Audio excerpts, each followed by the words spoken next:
दिहल मामा टीका पहन के जाइबे ससुरा में छौरी तू तो सबके देखइबे ना हमरे के दिहल मामा टीका पहन के जाइबे ससुरा में छौरी तू तो सबके देखइबे पायल पे मिलछिया शादी में छमा छोड़ के तू जाइबे हमरा नहीं छै गे गम एक नंबर के हीरो अपने छिए हम माली 10 गो पहले से रखने छिए हम एक नंबर के हीरो अपने छिए हम 10 गो एक्स्ट्रा माल रखने छिए हम एक नंबर के हीरो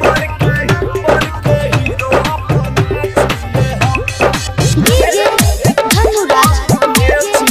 अखन के सब सुन रहल छी मालवा एक्सप्रेस के शानदार प्रस्तुति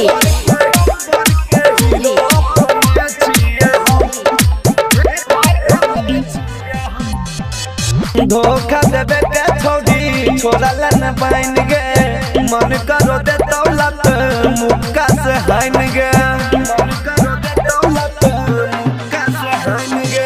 धोखा देवे के छौड़ी छोड़ल न बन गे मन करो दे दौलत मुक्का से खाइन गे छोड़ के तू जाइबे हमरा नहीं छै गे लाजो नहीं लागे हो तोरा बेशरम एक नंबर के हीरो अपने छिए हम माल 10 गो पहले से रखने छिए हम एक नंबर के हीरो अपने छिए हम 10 गो एक्स्ट्रा माल रखने छिए हम एक नंबर के हीरो अपने छिए हम डीजे धनुराज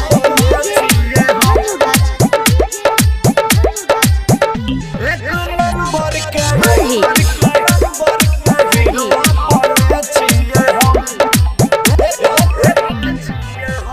हाँ दूरा पलक के तो जे सर बरात गे अमोदल बेला दे तो कटा से काट गे दूरा पलक के तो जे सर बरात गे अजयल बेला दे तो कटा से काट गे राजा माझी बनै तू कैला रह दया नहीं लगोगे तोरा बेरहो एक नंबर के हीरो अपने छिए हम माल पहले से 10 गो रखने छिए हम एक नंबर के हीरो अपने छिए हम माल 10 गो पहले से रखने छिए हम जो बे बापा जो